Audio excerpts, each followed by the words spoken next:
This is Lisa from Mobile Tech Review, and Smackdown Week continues here. The LG G2 is going up against all the big guys or gals, depending on how you want to think about your phone, that is.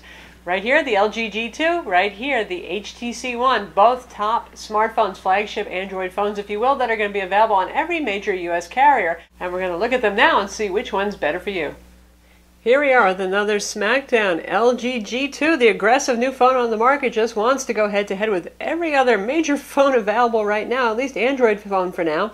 So right here, LG G2, HTC One, both showing sections of the same lovely antique Jaguar sports car right there, so you can get an idea of how the screens look in terms of color calibration and similarity, because that's really going to be the closest race right here. Besides the fact they're about the same size, obviously, though one has a significantly larger display, they both have beautiful IPS displays with wide viewing angles, nice colors, viewable outdoors. If that's something that's important to you, and probably is if you're watching this Smackdown, you're getting that with both of these phones. I would say the HTC gets a little bit brighter on its maximum brightness setting. Handy if you're using it outdoors, otherwise it doesn't really matter so much because they're both more than bright enough. Now where the LG G2 pulls ahead is the fact that it's about the same size phone. If we put them right on top of each other, you can see that. Give or take a half a millimeter here and there, you're looking at the same size phone. Well, the LG G2 has a ½ inch bigger display. So that's a lot of added screen real estate. And, you know, particularly if you watch a lot of movies on your phone, or if you do a lot of reading too, or getting more words on your screen counts for something, or having the text be just ever so slightly larger too. The LG, well, it has a little special something. In terms of quality, again, really, really neck and neck. The LG is slightly better in terms of color calibration. The whites are white instead of slightly pink like they are on the HTC One, but minor difference there. The HTC One gets a little bit brighter in its defense. Both have very good viewing angles. Both are gorgeous to look at. Some of the nicest displays on the market. Now, why is the HTC One just as big if it only has a 4.7-inch display? Because it has these boom sound speakers, a stereo speaker top and bottom. You see the grill here, you see the matching grill up top. Really amazingly good audio for a smartphone. The LG G2 has a single speaker here, even though you see two grills, only one of them is actually a speaker. Just average volume and quality. Now, some people have complained that it was a quiet phone. It's really average. The thing is that when you're holding it like this, you're going to block the speaker, chances are. If you're holding it like this, you're going to block the speaker. So what you have to do is kind of cup your hand around it, and then it kind of aims the sound out at you, and then it becomes an average sounding speaker, but not nearly in the league of the HTC One. So to hear audio, we're just going to play a track on each of these.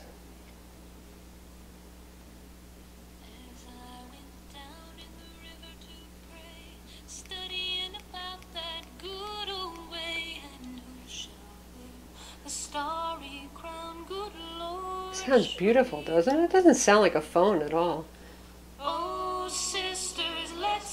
Wow. Now let's try a track. I don't have the exact same track loaded, but we're going to try one on our LG. You see, it's not horrible. A little bit thinner, certainly you don't get stereos, so you don't get the stereo separation. But not horrible either. Now here's where they diverge. HTC One, beautiful aluminum body design with polycarbonate filling the sides, that little white stuff that you see right there. Obviously, high quality, gorgeous phone. It's for those people who really appreciate the look of the iPhone with its metal casing, but, well, they want Android. Here we have plastic in all its glory, shiny, fingerprint-loving plastic. To LG's credit, the design of the curve of the back is very comfortable, and it's just deep enough that it fits in your palm, and it doesn't tend to shoot out like a slippery bar of soap the way, say, the Samsung Galaxy S4 does. And this will be available in this, well, bluish-black kind of color and in white as well, but not the same classy, high-styling look. If you buy a phone and you really want it to look like a quality piece of hardware, you appreciate industrial design, obviously the HTC One gets a big win there. When it comes to software, boy, we're looking at two very different philosophies here. LG goes kind of along the Samsung route. They just love to throw a whole lot of software at you. Both of these are running Android Jelly Bean 4.2.2, but what's on top is quite different. Now, HTC Sense in some ways is very clean. It's a lot like standard Android. Here we have our application drawer. The only thing is the scrolling is up and down. They do some enhancements. You get the weather up there. You get the time. On your home screen, you get blink feed, which you can choose to not be your dominant home screen, but it's always there. But not a whole lot done to the UI. In fact, we'd almost like a little bit more done. Now, to be honest, on some versions of Android, on the HTC One, you do get a little bit more. Like you get some shortcuts to your wireless radios and things like that. Those are the things that I kind of miss instead of having to go to the full listing. Our AT&T one still hasn't gotten that update. So you're looking at vast simplicity there. Now, on our LG G2 here, we have customizable icons. As some of them are not stock Android by default, you can choose from a bunch of different icons. You can change your software buttons. Notice we have software on-screen buttons here versus the HTC One that has a home hardware button and a back hardware button, but not the usual additional multitasking kind of button right there. LG throws a whole lot at you just about the kitchen sink. We have the Q-Slide apps over here, which is little widgets. You can watch our full review to see how that works, but you can actually have a little mini notepad running, floating on your screen, a little calculator, even a floating translucent video player going, and you've got access to a whole lot of other settings over here. And when we even look at our full settings, tapping over here, you can see that we've got a tab into separate settings kind of UI instead of the single scrolling list. So quite a different approach to the user interface. Here, a lot of added features. Now, some of them are pretty good. Like I think those Q-Slide apps are actually pretty handy way of doing some multitasking on the phone. You get things like front and back simultaneous video recording, and both of these have some motion awareness. It can do things like quiet the phone if you place it face down. It can gradually make the ringer quieter as you're putting it towards your head so you don't deafen yourself answering the phone. The LG, in fact, can even answer the phone if you pick it up when a call's coming in and you put it to your ear. There's no right answer to this one, folks. This is not a true false kind of quiz. It's really what you like better. Do you like all the software features that are on the LG, or do you want something that's really clean and really sparse? Cameras, another important one. 2.1 megapixel cameras up front for both of these, which means better than average video call quality. Now on the back, the LG has a 13 megapixel camera. That's the Sony Exmor RS sensor.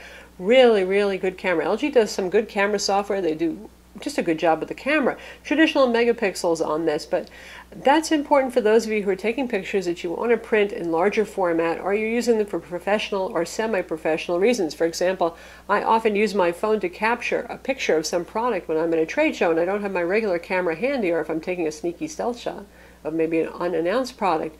Those of you who work in the auto insurance industry or any other kind of job where you actually need some high quality photos and more pixels count in terms of resolution, this is going to be the camera that you want. LED flash on the back, by the way. Whole lot of software features on this. You can choose different color effects. You can use macro. You can do HDR, panorama, all that kind of thing. One of my favorite cameras on the market right now. Now, HTC, and again, watch our full review if you want to know everything about this. Their claim to fame here is this is a 4 ultra pixel camera. The sensor sites are larger on this. It lets in more light.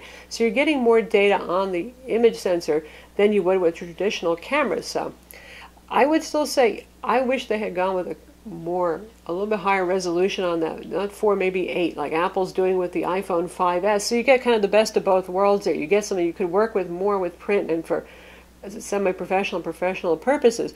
That said, for those of you who just take casual pictures, really, they're beautiful pictures on this. You're just going to put them up on Facebook or on Twitter, shoot some HD video or full HD video. It's fine for the job. It's just not going to give you all the pixels that you might need if you're taking pictures for more serious reasons, or even video. HTC does give you a lot of photo effects, color effects, that kind of thing. They're really neat. Zoe, which is a 4-second montage of photographs put together so there's a lot of nice things going on there. Not quite as much in the way of manual settings and control on the HTC, but still, again, a good showing. It really depends on what it is you need and want from the camera. HTC really excels at low light shots thanks to that ultra pixel design, but I have to say that the LG actually does quite a good job with low light shots as well. Now, in terms of speed and performance, you're looking at different stuff here. New generation in the LG G2. This has a Snapdragon 800 CPU. We have the Snapdragon 600, which was last generation latest greatest CPU. Honestly, either of these is faster than anybody needs right now. Things are just going crazy here with Moore's Law, and CPUs are getting faster, and GPUs are getting faster. 1.7 gigahertz quad core on our HTC, 2.2 gigahertz quad core on our LG. Adreno 320 graphics, Adreno 330 graphics. Yes, there's a difference in synthetic benchmarks as you would expect for a generational leap in a Qualcomm processor. Day-to-day use, honestly, you're not going to feel the difference. Both of these are some of the faster phones on the market, very responsive in the UI. Launching applications is very quick. Experientially, you're not going to feel the difference. Both of these are going to play 3D games just great. Now, to give you an idea of the difference in synthetic benchmarks on Quadrant, our HTC One scored 12,741, which used to be at the top of the heap, but our LG G2 scored 19,762. On Antutu, the LG G2 scored 32,990, and our HTC One scored 24,589. Graphics tests, likewise, you're going to see about the same percentage difference between these two phones. The LG is just going to be quicker. Does this matter to you right now? No, it doesn't. I challenge you to find anything that's really going to max out these CPUs or even get all 4 cores actually doing anything really intensive.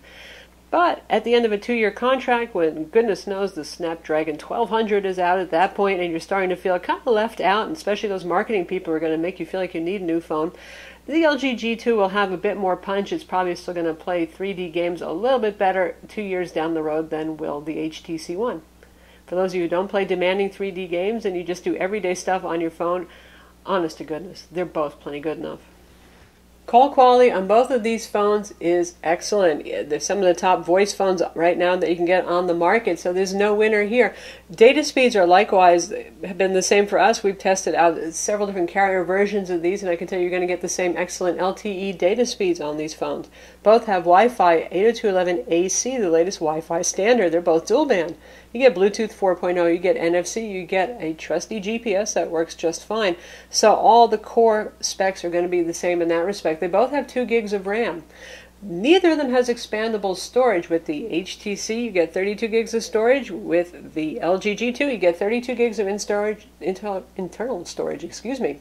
That's what you get. That's what you got. No micro SD card slot. Now with the HTC, depending on your carrier, you can order a 64 gig model version for more money. Right now with the LG, it's 32 gigs. There's no 64 gig on the market. Neither of these has a removable battery. They have sealed design. The LG, you might not think so at first, especially because they used to have removable backs, but this is a sealed design here. The only way you're going to take this back off is by being violent with the phone. Don't do that. 3,000 milliamps in here. LG cares about battery life. This is nice to see. Some of their older phones, they did not do well for battery life. This guy, even though it has a very large display, an incredibly fast quad-core CPU, battery life is really quite good in this. I have absolutely no trouble making it through the day using the phone heavily. If I use the phone just moderately, really I can make it at least a day and a half, which is pretty darn good. Our HTC has a more normal 2300 milliamp capacity battery, milliamp per hour. And you can imagine there's a little bit of a difference in battery capacity, but guess what? This is a little slower. It's a CPU. It's a little bit smaller display. So battery life isn't as far apart as you might think. My HTC One has always done pretty well, beating out my GS4 in terms of battery life, but still, HTC One, by the end of the day, if I'm using it heavily, I will most definitely have to charge it. So it doesn't go quite as long. In terms of screen on time, I'm seeing about 45 minutes longer screen on time with the LG G2 right now. With both of these, you can't remove the battery, but have no fear. You can get those micro USB charging packs so you can plug into the port on either of these phones to charge them up on the road if you're far away from an AC outlet. Another thing to note is on the LG G2, the controls are on the back. You know, if you have the Verizon version, which we're going to have a video of soon, you'll see the buttons get a slightly different treatment here, but that's something you're going to have to keep in mind and get used to. It's really fine. It's okay with me. That's where your hand falls. Comfortable buttons on this one. You get normal buttons on the HTC, and pretty buttons, of course, because they really wanted to make it pretty. You got this spun kind of metal over here. There's your volume. We've got our power button up top. Some people find that annoying. They like it on the side. Doesn't bug me. Headphone jack is up top. That's where I personally like it. It's going to be on the bottom on your LG G2. Now we just found a cool feature of the LG G2. Look what happens if you take your finger off the phone. It's like a Ouija board. So it's a little bit slippery on the front face compared to the HTC One. For those of you who keep your phones face down, generally I don't find it walks across the table, but if you're using your typical kind of melamine business desk, you might actually have it go for a walk on you. Both of these have consumer IR remotes with applications that let you control your TV, your DVD player, your Blu-ray. You get the idea. HTC's is a little bit more about content discovery. It's Peel, so it likes to show you TV listings and suggestions and all that kind of thing. With the LG, it's just a basic remote. So to sum it up for you, honestly, I'm pretty torn myself as to which of these I would choose. If they only could merge into one perfect phone, right? But there never is one perfect phone. I adore the looks of the HTC One. I adore the quality aluminum build. I have found it durable so far. I've dropped that little bugger and nothing has ever happened to it. It's pretty sturdy. But the LG G2, wow, ½ inch extra display without making the phone bigger, that's just nice. I do watch a lot of video on my phone. I really appreciate that. And it's faster, too. So for those of you who are very specs conscious, it has that in its favor. In terms of camera, again, it's really what you're looking for in terms of ease of use for shooting. HTC is certainly a very quick point and shoot, great for low light shots. If you go out clubbing and you take pictures at night, concerts of your kids at night also, good for that. But overall image quality still goes to the LG G2. A lot more pixels there to work with as well. And let's not forget those boom sound speakers, the stereo speakers on the HTC One. That's something that's pretty unique to them right now. You're really not going to hear good stereo sound from another smartphone on the market. The LG G2, as you heard, it's actually not that bad, but where that speaker is placed, you're almost always going to muffle it unless you make a pointed decision to hold it the right way. So that's the LG G2, pretty in plastic, and the HTC One, styling in aluminum. A lot of similarities, particularly the full HD displays, the fact that they're available on most every carrier, fast LTE, Wi-Fi, AC, good cameras. Hopefully now you see what the differences are between these two, and the decision is going to be easier for you. I'm Lisa from Mobile Tech Review. Be sure to watch our video reviews of each of these phones, read our written reviews, and subscribe to our YouTube channel.